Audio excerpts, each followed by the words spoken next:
In September of 1945, a young man walked out of a building in Ottawa with documents hidden under his coat. He knocked on the door of a newspaper. They turned him away.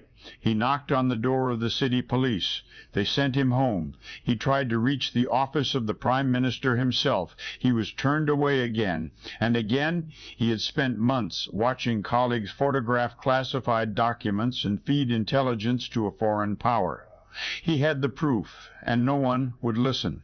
This young man was a cipher clerk. He worked inside one of the most sensitive buildings in Ottawa, a place handling secrets that shaped the course of nations. He had watched long enough. He knew who was taking what and where it was going.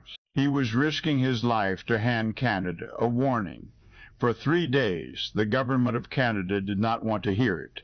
Officials worried about diplomatic embarrassment. They hesitated, they delayed, they looked away. His name was Igor Guzenko.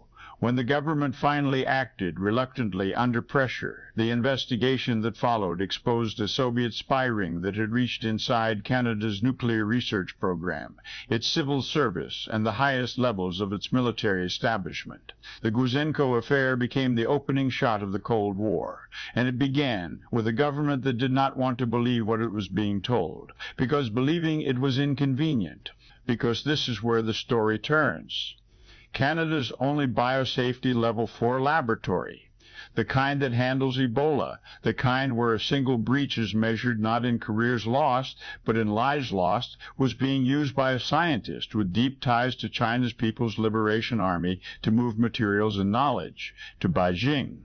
A package arrived labeled kitchen utensils. It contained biological material. Emails were found discussing Ebola transfers to the Wuhan Institute of Virology. Visitors from China wandered the facility with almost no supervision.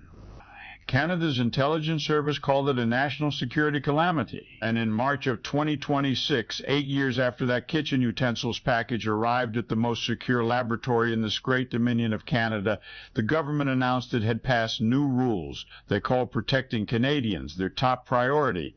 Igor Guzenko knocked on every door he could find. History has not been kind to the officials who turned him away.